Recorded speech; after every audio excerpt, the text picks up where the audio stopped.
I'm really excited that you could join me this morning for this conversation on weight loss medications, which, as you will discover as we move forward, is also in the realm of diabetes medications.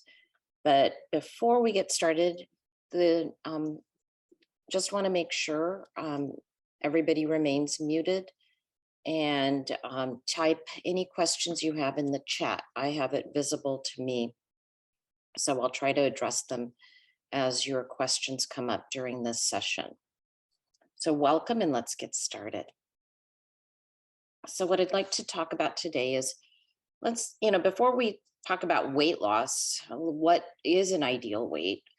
How is our metabolism regulated hormonally?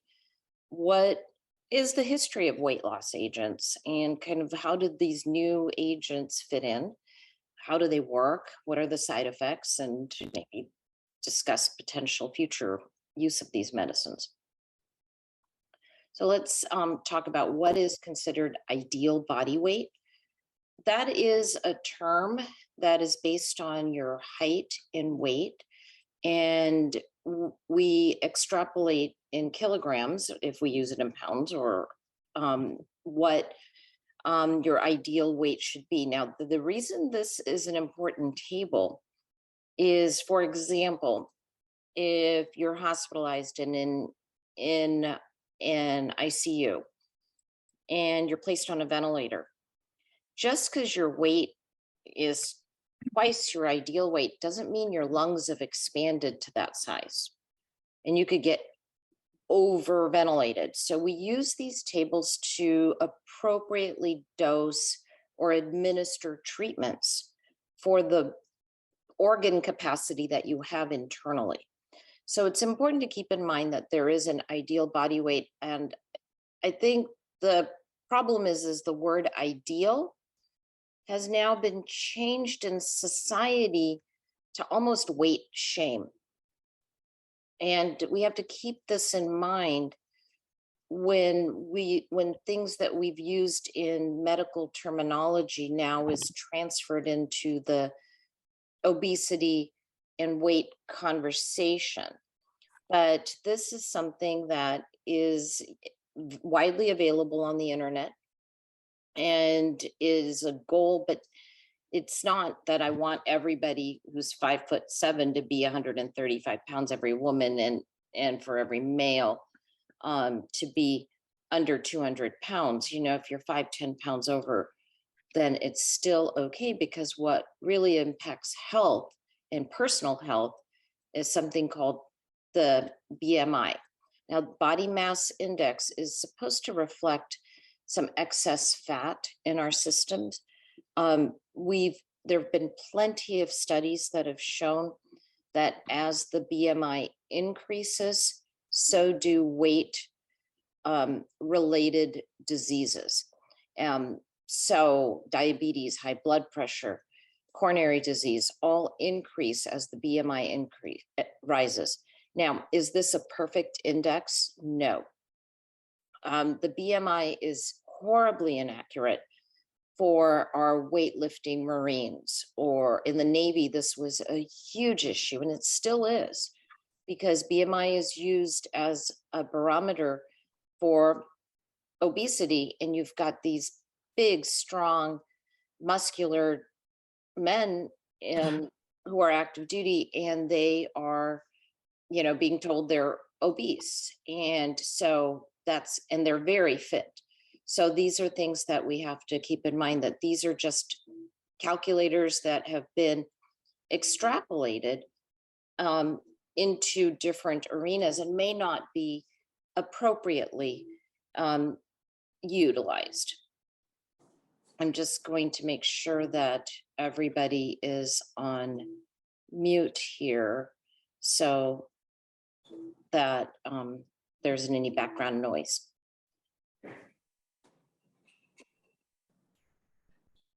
So now, in terms of how does fat impact our health, we should look at the fat cells and what type of cells we have. So there are things called white fat cells, beige or in between fat cells, and brown adipocytes. Adipocyte is a medical term for fat cells. And the white fat cells store our energy, keep us warm, they protect us. Mechanical protection means, say you bump into something, at least you've got a layer before hitting nerve and veins and your muscle. And also, if the fat around our hips will protect us from fracturing our hip during a fall. And it's also an endocrine organ, it stores hormones. The in between, which is a mixture of the brown and white fat cells, they're in a transition phase.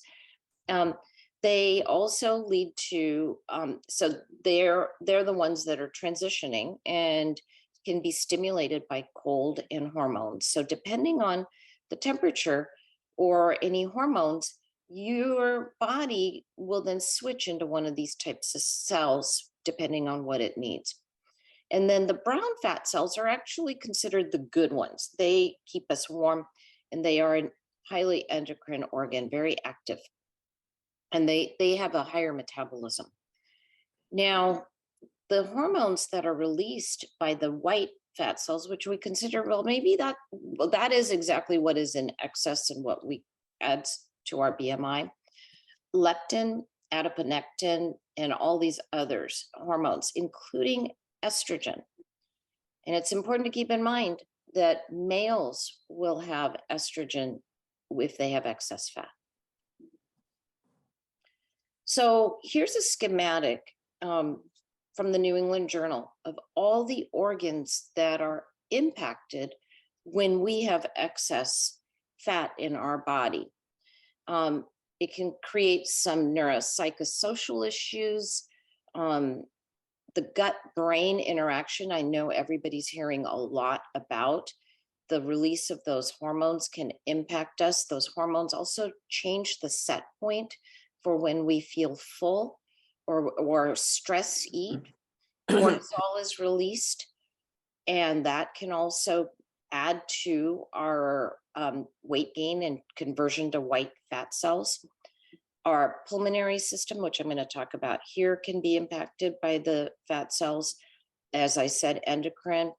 Reproductive, people don't realize, but women who have a BMI greater than 35 have a hard time getting pregnant just because of the inflammatory mediators that are circulating in their system. And then oncologic, immunologic, and cardiovascular. Having more fat cells and the more hormones, there is an increased risk for certain cancers. Our immune system is compromised, and that's why early in the pandemic, weight was a risk factor for having being in the ICU with COVID. And our cardiovascular system is impacted when fat cells are invading the coronary arteries. So let's look at it. A high-fat Western diet with low fiber leads to these deposition and fat cells that are swollen, and they alter our fighter cell function. And this is how the gut is involved.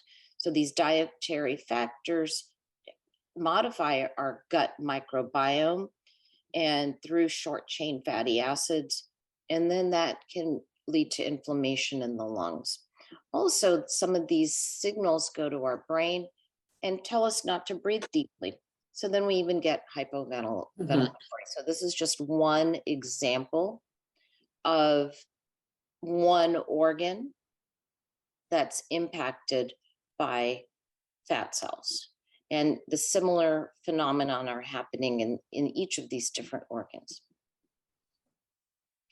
This is an important little kind of schematic that I think would be useful to just keep in mind for the rest of this presentation for how our weight is regulated a little bit, or how when we feel full and when we feel hungry. So before eating, the stomach releases hormones called ghrelin. So ghrelin's considered the hunger hormone. And when we're hungry, ghrelin goes up, and then we eat, um, and we then when we start to get full and insulin is released, leptin then starts increasing, and then that sends a signal to say, okay, we're full, and leptin says we are satiated. So ghrelin is the hunger hormone, and leptin makes us says, okay, stop eating.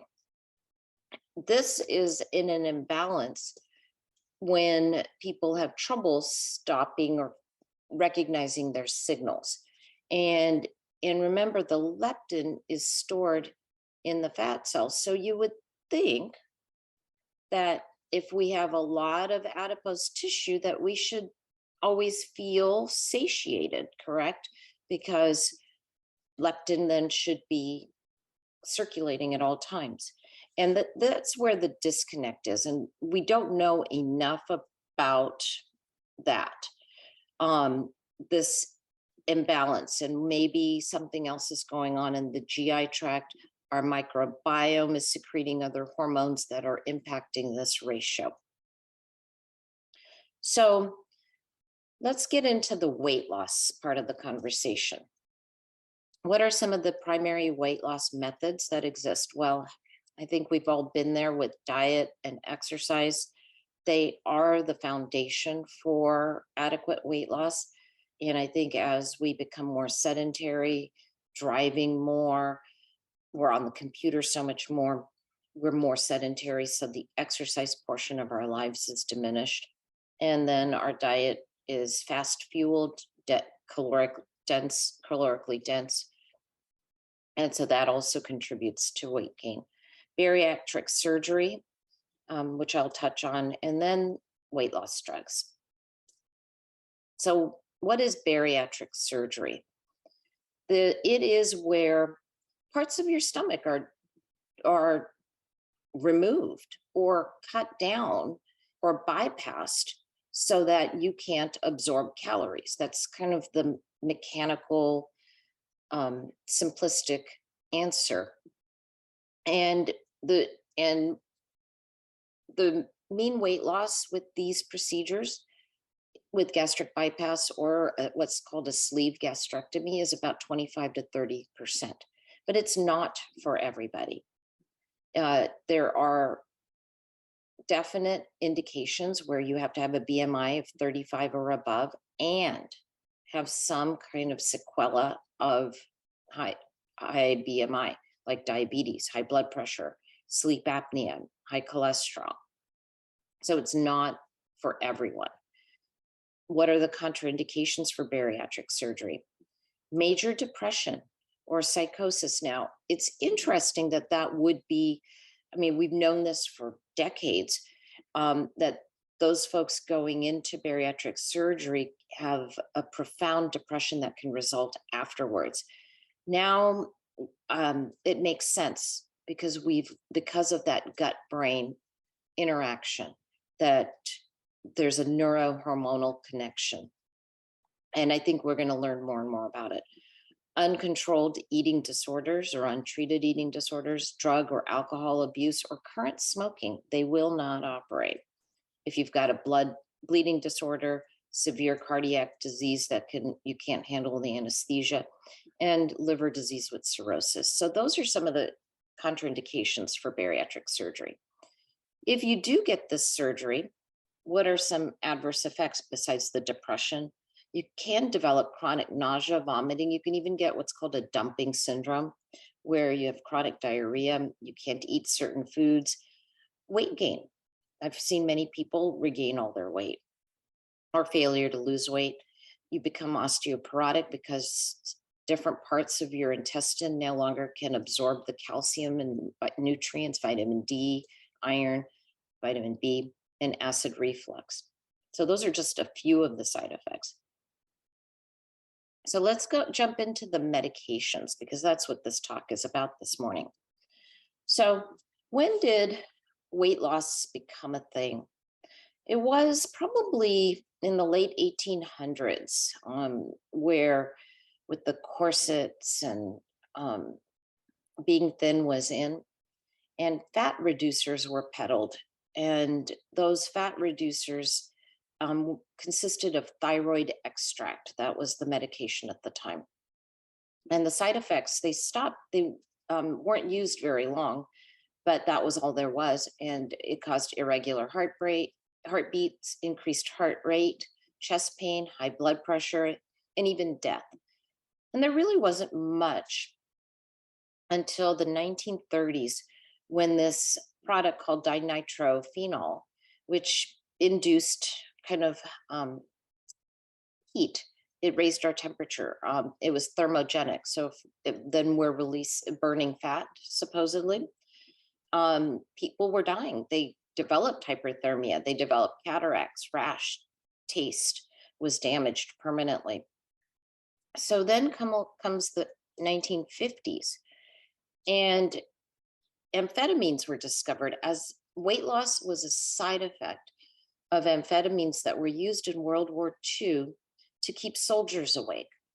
And the soldiers also didn't eat as much, which probably was good in the trenches a bit. And so once they realized this, it got repackaged as a weight loss drug in the 50s. And many people realized there were some neuropsychiatric side effects as a result, quickly became regulated. They're still on the market, but not for weight loss. Then for about 3 years, between 65 and 68, a drug called Aminorex, kind of a sub version of the amphetamines, was created just for weight loss, but there was a disease called pulmonary hypertension that resulted from that and quickly taken off the market. Then comes the 70s, and I'm sorry I don't have my little 70s marker here, but I've got my Canna tab here to represent the 70s. A stimulant was discovered called ephedra, and it was marketed as an herbal stimulant, and so it didn't go through FDA approval, and it was paired with caffeine. And it did promote weight loss, but had a lot of cardiac and neurologic side effects and was withdrawn from the market, very, very strongly withdrawn from the market. And then comes the 1990s. And I recall this probably was the late 90s when fen-phen came out, and it took the media by storm, similar to what we're seeing right now. And that at that time, there were reports of something called pulmonary hypertension, similar to what we saw with the Minorex. And it didn't take long before reports of women who had taken fen-phen just to get into their wedding dress would die right at the altar. And so then was quickly removed. But it was a medication that was meant for higher BMI and then was used indiscriminately just for certain specific instances just to get an address. And the side effects became much more prominent. And now we've got the 21st century. There have been agents approved for adult patients with obesity, Orlistat or Ally, the phentermine, which is just half of the fen-phen. There's phentermine with topiramate. Topiramate is an anti-seizure medicine. Bupropion with naltrexone. Bupropion is an antidepressant. And then these drugs, the GLP agonist, liraglutide, semaglutide, and soon to be tirzepatide. So let's talk about these new agents. So as you know, we've discussed the stomach, pancreas a little bit, and brain gut axis, and that hormones from our stomach reach the brain, tell us when we're full. And this is important to keep in mind when we're talking about these drugs. It is indicated, it's for anybody with the BMI 27 to 30, if you have diabetes, pre-diabetes, high blood pressure, hyperlipidemia, sleep apnea, and then anybody over a BMI of 30 without any of these conditions would still qualify. And what are these drugs? What is Ozempic? What is Mounjaro? What is Saxena? These are glucagon-like peptide receptor agonists. So we saw that we mentioned that we've got the gut releases these hormones and that we have satiety and a decreased caloric intake. What these agents do is mimic that hormone and sends a signal that we're full. And that then, and it also signals the pancreas, release your insulin a little earlier when you eat so that you can burn whatever you're eating. So it's got a kind of a dual action. And just because you're decreasing your intake because you're full earlier and you decrease your caloric intake, your body weight drops, and then you decrease your adipose tissue and insulin resistance, you decrease all of these other hormones, and then you decrease hepatic fat deposition. So even fatty liver improves. And fat in our liver, as it accumulates over time, can lead to cirrhosis independently. So let's look at the studies and the science behind how this was discovered. It was really discovered incidentally. These medicines were invented for the diabetic patient. And this is a head-to-head study that was done a couple of years ago with tirzepatide and semaglutide. What they had noticed that these drugs did help improve the glycated hemoglobin, which is what we measure for our diabetics. But incidentally, there was, as the dose of tirzepatide increased, the weight loss increased as well. Semaglutide in this study, they used a low dose of the semaglutide, which is Ozempic, as a head-to-head comparison with 3 doses of tirzepatide. It probably wasn't a fair head-to-head comparison, but it's important to note all of them improved the blood glucose levels, and all of them resulted in about a 10 to 15% weight loss. This Ozempic here was only a 6% change, but still all of them resulted in weight loss. It was not blinded. Not all the populations were studied. And the one thing we know with semaglutide is that there is an improvement in cardiac outcomes, and liraglutide as well, Saxena. So one thing that we've learned is that these newer anti-diabetic medications actually have a cardioprotective effect in decreasing major cardiovascular events. And in some of these, secondary outcomes are decreasing risks for hospitalization from heart failure.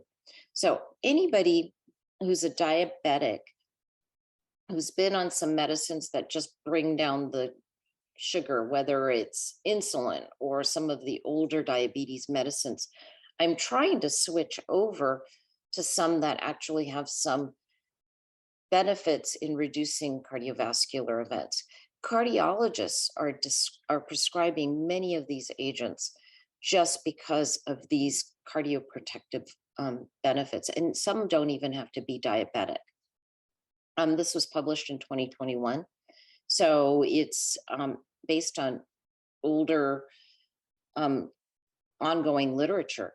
The FDA approved semaglutide in 2017, so it's been out for 6 years. So even though it's considered new weight loss drug, it's been out for a while. So let's look at this study from 2021 when it was discovered for semaglutide was just getting approved for obesity. And they looked at the higher dose semaglutide once a week after monthly dose escalations on a foundation of diet, counseling, activity, and physical activity compared with placebo. And they noticed in their study that placebo basically only had maybe a 2% weight loss, whereas semaglutide had a 10 to 15% body weight loss. And that's at about 60 weeks. So they said 43% of people may have responded differently if they were even pre-diabetic, may have had even a higher weight loss. And adverse events, which we'll talk about later, were mainly GI. So this was one of their seminal studies that said that adults without diabetes who were overweight had clinically relevant weight loss with addition to lifestyle changes, published in July 2021. Now, tirzepatide is a new kid on the block. It is used for diabetes, and this was just in Forbes on a couple of weeks ago. It's expected to be approved by the FDA for weight loss. And the unique thing about tirzepatide is that it can lead up to a 20% decrease in body weight with the higher doses. And here is the mean weight change, 20% if you're in the higher dose, compared with placebo, which is really flat. It actually has two hormone agonist effects. So one was the GLP-1 and another one is the glucose-dependent insulinotropic polypeptide. So it makes you, it also stimulates that receptor or blocks it when you think of that, so that not only do you feel full, but there's some effect on this hormone area. We don't know any of the long-term side effects of this one compared to semaglutide. And we don't know any of the cardiometabolic variables. There was some improvement in those, but we don't know if it will have the same cardioprotective effects that semaglutide has been shown to have based on the diabetes literature that I showed you in the couple slides prior. So what they did is in the tirzepatide, they looked at about 2,500 people, obese or overweight, and then had the weight-related complications. And they were given 3 different doses and compared against placebo. And what they noticed is at 72 weeks, the mean weight change, as I showed you in that summary slide, was at the lowest dose. 15% of your body weight was decreased. And at 10 milligrams, nearly 19.5, and then at 15, 20%. So only a 1% difference between the 10 and 15 milligram dosing. And here it is in a different format. Adverse events, let's talk about that because a lot of folks are talking about it. With both Ozempic and Mounjaro, or tirzepatide and semaglutide, nausea, diarrhea, abdominal pain, constipation, and vomiting can occur. Most of it is when you're going from a lower dose to a higher dose or just starting. And it can happen up to about 30% of people. Nausea seems to be more common. What's interesting is that many of my patients who experience the nausea still keep going with the medication, and they do become their body becomes accustomed to it. But if you take a look at this, 10% of placebo had nausea, 7% had diarrhea, 6% had constipation. So there is a psychological impact when you think you're taking a medication and then you become a little bit hyper magnified. They just were getting, salt water and they were nauseated. So that's important to keep in mind. So what are the contraindications? And this applies to even if you're using this for weight loss or for diabetes. And there are two absolute contraindications who we do not prescribe this medicine for, is if you have medullary thyroid cancer or something called MEN2, multiple endocrine neoplasia type 2. And here is what MEN is, and it's an extremely rare genetic cancer disorder that can, in MEN2, affect the thyroid gland, the adrenal gland, and both of them affect the parathyroid glands. So it's a triple disorder. MEN1 affects the pancreas. So extremely rare. You would know if you had it. And these are now drugs that have been out for since the early 2017, even before, and we've got thousands of patients who have been evaluated. And you've got, we aren't seeing these cancers. So that's important to keep in mind. So it's hitting the news cycles and the headlines. And celebrities have touted it. Elon Musk has tweeted about it. The Kardashians are all talking about it. Kylie Richards most recently, and this lady's last name is Jamil. But just take a look at those cheeks, and that is what is being called Ozempic face. Here is a before and after of a woman who was just a little overweight and after taking Ozempic. So what is Ozempic face? And this was in Vogue just a couple of days ago. And they're saying, here's everything you need to know about Ozempic face. And it is when you get sudden rapid weight loss, excuse me, real quick. And it makes the face appear gaunt.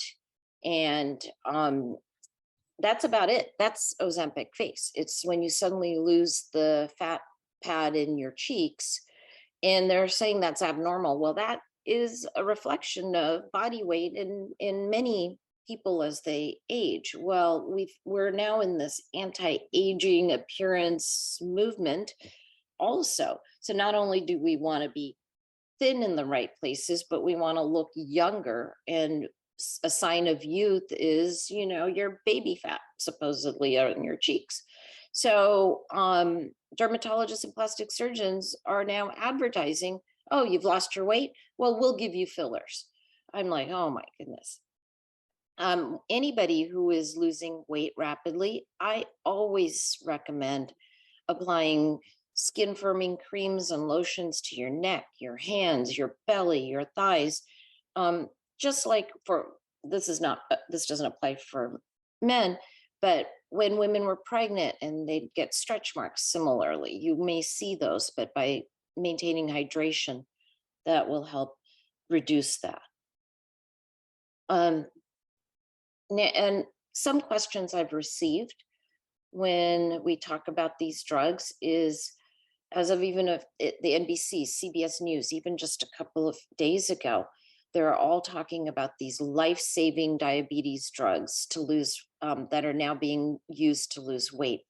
Well, Ozempic or Wegovy, I mean, in my, not emails, but social media or advertising on TV commercials or on streaming, they're advertising. And I'm thinking, here are these drug makers can't keep up with demand, but why are they advertising and revving up demand? I think that's a question we need to ask socially. I've had people say, well, I don't want to take it away from somebody who needs it for diabetes. Well, you saw my list. There are plenty of other agents in that class that we could prescribe if a person needs it for diabetes. Now, there are plenty of people who need it for both diabetes and weight loss. And that's the group that I've been prescribing it for, and it's very successful. If you want to see something, 60 Minutes Overtime, Leslie Stahl had an interview with this physician from Brigham and Women's in Massachusetts. And they're big proponents. This is a game changer in our world. Very few side effects if you're comparing it to bariatric surgery and some of the prior historic agents we've had. And we're seeing tremendous success with these drugs. And so it's exciting. It's an exciting time. Um, and I've got a question in the chat book saying, Trulicity, is it in the class of medications considered weight loss? It is not in the class considered weight loss, but I am seeing people lose weight on the injectable diabetes medications. So there may be still some benefit with these types of drugs, even if they're cousins of Ozempic or tirzepatide. I am seeing patients lose weight with those agents. And it's because maybe there's some other effect in our hormone production that is impacting the fat cells or energy expenditure or our sense of fullness or lipids, or definitely by increasing insulin secretion. So these new medications, and there's going to be more on the horizon, believe me, act in a different manner than we've seen before. And that's why we're seeing them as anti-diabetes and anti-obesity. So there is hope to those who feel their weight is impacting their health. And the outcomes are really exciting for the first time, as I mentioned. The long-term risks and benefits are lacking if it's just used for weight loss, but based on diabetes studies, these are safe. It's important to keep in mind, and this was a quote that I am taking from an endocrinologist at UCLA, that anyone can out-eat diet medications. The future of chronic use is still yet to be determined. We do know, let's look back, if you're taking a medicine that mimics the receptor saying you're full, and you stop that, well, then you no longer have those signals. They're definitely every single diet program, every single weight loss program, once you stop whatever that agent is, whether it's Weight Watchers, whether it's lean cuisine, whatever you're doing, once you stop, everybody has regained weight. So similarly, this is being found with the weight loss agents as well. So most of my patients right now have a combination of these two issues. And therefore, for the anti-diabetes indication, this is just like taking your regular diabetes medicine. So your need for this agent is going to be lifelong, but folks have already become accustomed to taking something that they need for their diabetes for a long time. So it's not a difficult issue.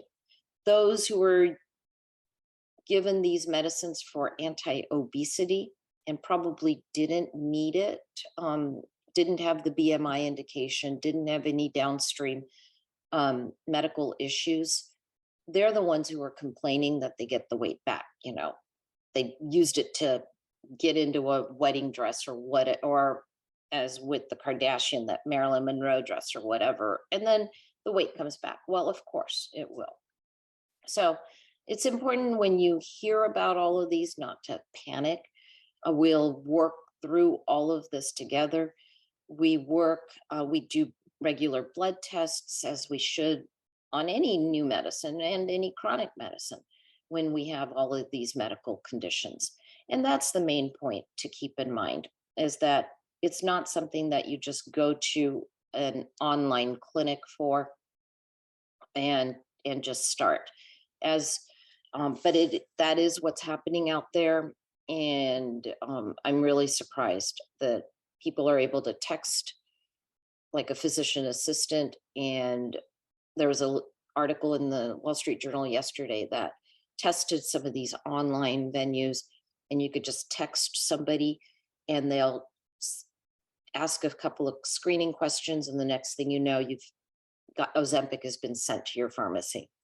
And I'm thinking, wow, they didn't even do a physical exam, check the blood pressure or anything. So that's the scary part of this future. And it may be ruining it for the rest of us who probably need it for the multitude of risk factors I mentioned. So with that, I thank you for your time and attention.